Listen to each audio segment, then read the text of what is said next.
এক নাম্বার 24 কত 4 নাম্বার 4 সমাধান আমাদের 24 কি লেখা দেখো এখানে লেখা পানির একটি বোতলের ওজন 120 গ্রাম দেখো তোমার বইতে পানির একটি বোতলের ওজন 120 গ্রাম বলছে মিনা 50 গ্রাম ওজনের একটা ব্যাগের মধ্যে কিছু সংখ্যক পানির বোতল রাখলো মানে কিছু সংখ্যক পানির বোতল রাখছে বোতলের সংখ্যাকে ক দ্বারা বোতলের সংখ্যা কি দ্বারা প্রকাশ করব আমরা ক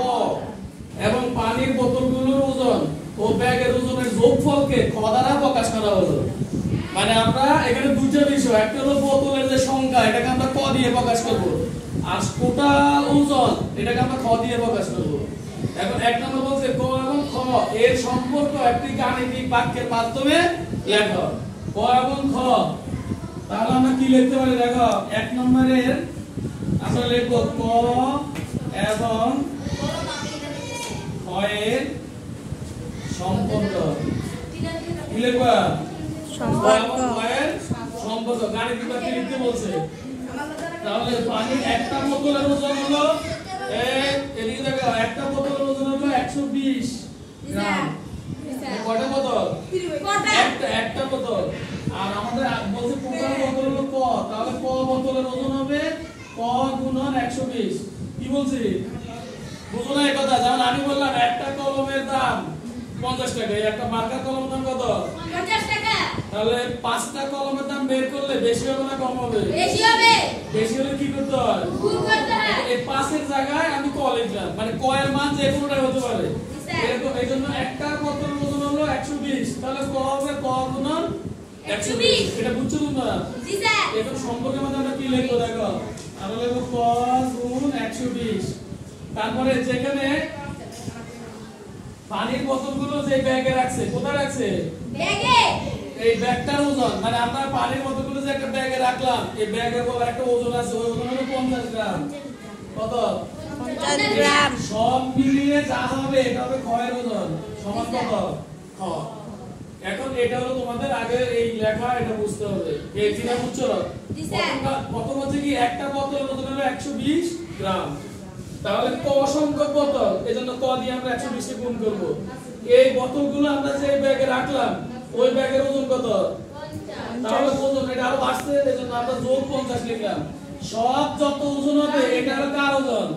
খ এর ওজন এজন্য আমরা এই গাণিতিক বাক্য সম্পর্কে এটা লিখব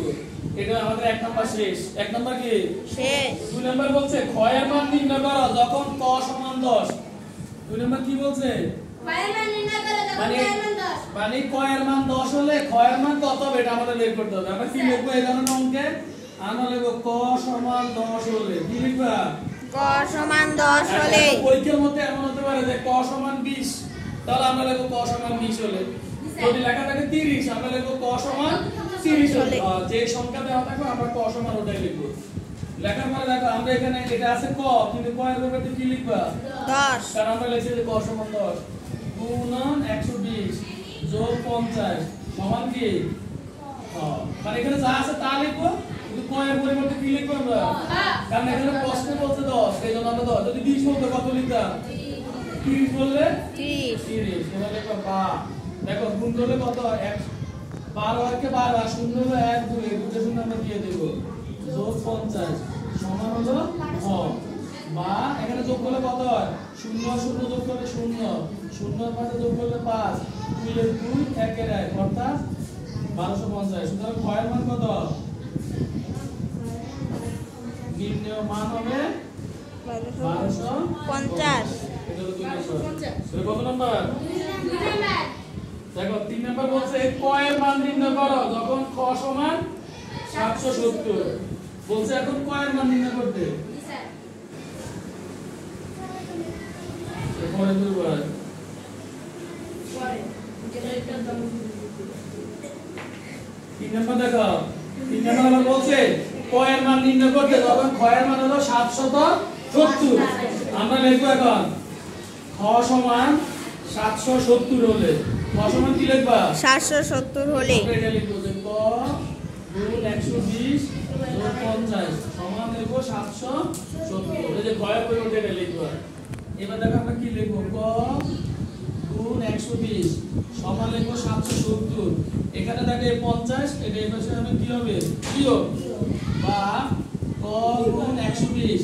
এটা বিয়োগ করলে দেখো 0 থেকে 0 গেলে 0, 7 থেকে 5 গেলে 2, 7 এর 7।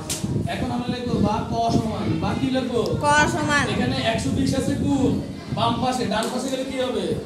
ভাগ। আমরা লিখবো 720 ভাগ 120। তাহলে লিখবো বা ক সমান, আমাদের দেখো 0 0 বাদ দিই, এখান থেকে 72, এখান থেকে 12, 12 নামটা বড়, 5 12 60, 6 12 তোর কয়ের মান কত হলো, 6। আমাদের কয়ের মান বের করতে বলছে, সুতরাং লিখবা নির্ণয় মান 6। কত লিখবা, তাহলে এই হলো একবারে সহজ, এভাবে বের করে বলবা, ঠিক আছে।